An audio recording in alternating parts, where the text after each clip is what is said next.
let's talk about Dallas. As I said earlier in the program, this just feels different now. It really does. It feels different that this team truly can win it all, and that the issues that always seems to crop up with them, trouble punching down on opponents in the regular season, and then they get punched out in the postseason because they make mistakes.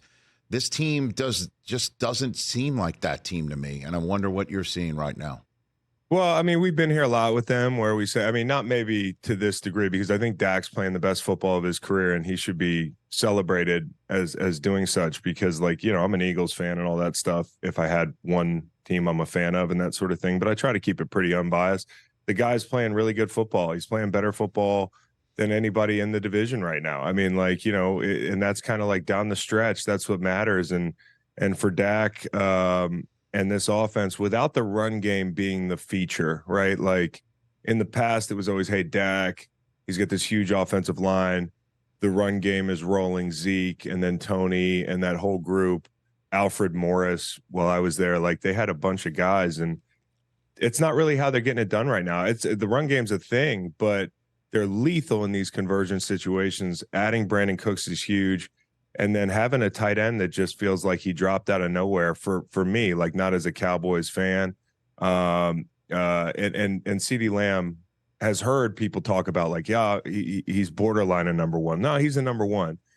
And you can't help but be. I'm not a Cowboys fan, but I'm happy for some of the guys there because they're you know, Dak's a good dude. He takes a lot of you-know-what, and I think Tyron Smith has been quietly as good as anybody in the league. Like, Tyron Smith was hurt for a while. Now he looks like prime Tyron Smith. That's a real thing. And the defense is really good, but they can get gashed. I mean, that's going to be the problem for them.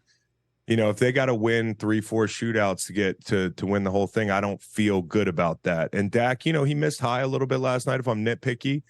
Better defenses might turn those things into turnovers. And I think that's the thing you worry about with Dallas is an untimely turnover down the stretch and the defense making Dak score 40 points like they did against the Seahawks to win. That's my concern with Dallas if I have any. So San Francisco's in another class. That's what I was going to ask you, is that do you think the 1 seed is the ultimate decider in the NFC, or do you think that the Niners are just as good as ever and they can win wherever, or do you think Dallas needs it, Philadelphia needs it? What's your opinion on that subject matter, Chris? Can the Eagles beat the Niners? I mean, they'll tell you they played the worst game of their season against the Niners, but some of it had to do with who they were playing against. And, you know, will they get guys back at backer? Yeah. Could they turn those 2 field goals in the first quarter into touchdowns? That game plays out different.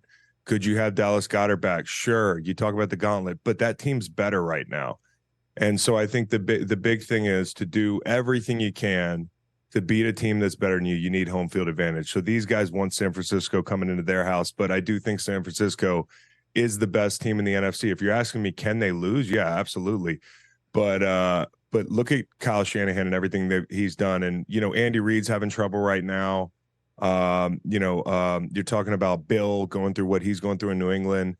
We should talk more about Shanahan. We were talking about it, me and the guys here, like as this generation's greatest young coach. I mean, like, I know if it's not for him, I don't have a ring where he threw the ball late in that game. But good one, Chris. Yes. But it's not a dig because I got so much respect for the guy. Sure. I mean, like the guy has done this with the quarterbacks that he's done this with, and now you could say he has a real guy. And so, like, are they better than they've ever been? Possibly. And that's scary because they've been in the bowl before. They've been in the NFC Championship with consistency, and they've been throws away. They've been plays away. This is the best they've been, so take from that what you will. Catch the Rich Eisen Show every single day on the Roku channel, 12 to 3 Eastern, for free.